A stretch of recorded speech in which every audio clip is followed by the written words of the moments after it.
Welcome to the Robotics Through Science Fiction podcast. I'm Robin Murphy, and in this episode, I'll review the 2004 movie, I, Robot, which is a great movie to watch with a family. It's fast, it's fun, it's shallow, and it's totally unrealistic. But it is a good opportunity to talk about ethics and the trolley problem.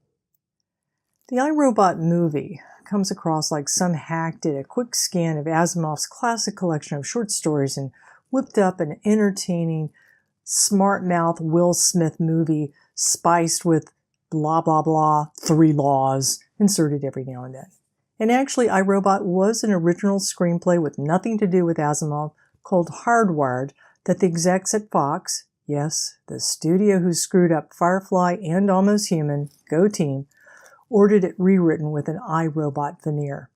So while it's not exactly Asimov canon, the movie is, as one of my former grad students put it, not as bad as we had feared. As a science fiction action movie, I, Robot holds up quite well and is definitely one of the better big-budget blockbusters of the 2000s. The special effects still look good, Will Smith is his usual amusing self, and there is the as-yet unknown Alan Tudyk as the robot Sonny. The science in I, Robot is negligible, which is fortunate because it gets most things wrong. The closest it approaches technical accuracy is that the internal motivation for Will Smith's animus toward robots is the trolley problem. The trolley problem is a classic dilemma in ethics, sort of philosophy major's version of the Kobayashi-Maru no-win scenario in Star Trek. Ethicists have been discussing that for over 100 years, with each generation getting to argue anew about what is right. The problem goes something like this. A trolley's careening down the rails and can't be stopped. It's heading for 5 people laying on the track who can't get out of the way and will certainly be killed. But you, lucky you, happen to be standing by a lever and could, if you so chose, flip it to switch the trolley to a track where it will kill a worker. One worker. Do you switch the tracks? Great time to bring out the Spock, the needs of the many outweigh the needs of the one sort of banter while sipping a pretentious craft beer. More recent variations include, well, what if it wasn't a worker but a child? Would you sacrifice one child for how many people? What if the 5 people included a family? Your family. What if the 5 people laying incapacitated on the track were laying down because they were loser drug addicts? What if we added Bayesian probabilities to the mix? Not that people actually use Bayesian reasoning, as pointed out by Tversky and Kahneman. Anyway, in I, Robot, Will Smith is very angry and very anti-robot because he was in a multi-car wreck. The rescue robot could only rescue one person, him or a cute little girl in another car. The robot rescued Smith because of the higher probabilities of success based on age, condition, types of injuries, the accident, yada, yada, yada. One of my students who was watching the preview of I, Robot, we got comp tickets. I took my whole lab in an event that probably could have doubled as an episode from The Big Bang Theory. Hissed, and how the F would the robot know that? And so that brings us right up to modern times, where ethicists bring up the trolley problem as some sort of barrier to the adoption of autonomous cars. At conferences such as We Robots, full disclaimer, I'm on the program committee. It's a conference that brings together lawyers, roboticists, and ethicists, and we get conversations on the trolley problem, and it goes something like this.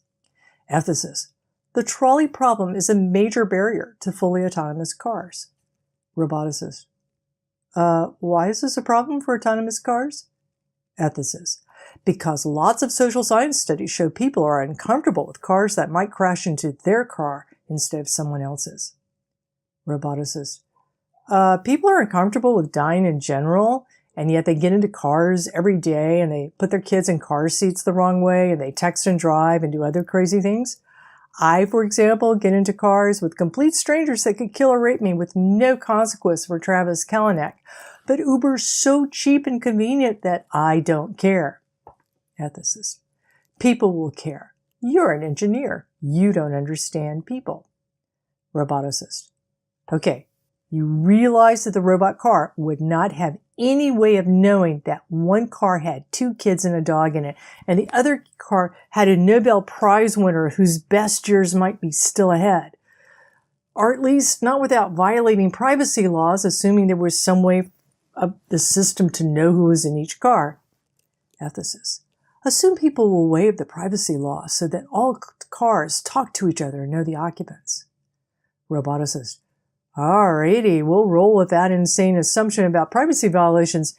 Okay, you realize that robots that avoid obstacles aren't actually reasoning about what the obstacle is, that they do what people and animals do.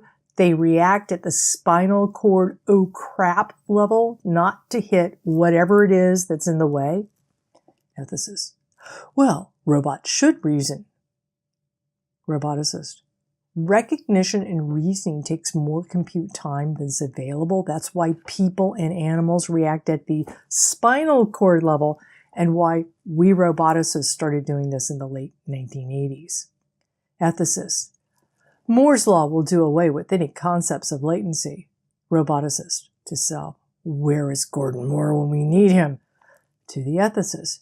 You realize that the robot doesn't have any sensors that could classify the car's interior content, that its sensors are mostly detecting things like big dystoping is that way and road is this way.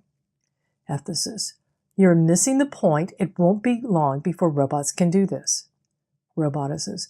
With what sensor and with what faster than light network? Is there some magic fairy dust we've been missing? Wouldn't I, as a scientist with a PhD in robotics, actually know if this was possible? Ethicist. As a PhD scientist, you are blinded to disruptive technologies and have been inculcated into the status quo corporate culture. We are thinking outside of the box. Plus, I talked to an undergraduate from MIT once, and he said this was all possible.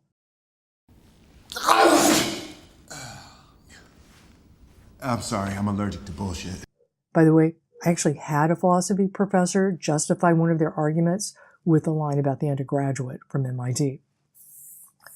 But no matter, group discussions of the trolley problem are pretty life-affirming because everyone walks away convinced that the other is a total idiot. It's a good feeling, and similar to that unreasonable glow you get by watching iRobot and its burst of high-energy special effects. So, remember to sign up for the Robotics Through Science Fiction YouTube channel and follow us so you never miss a thing.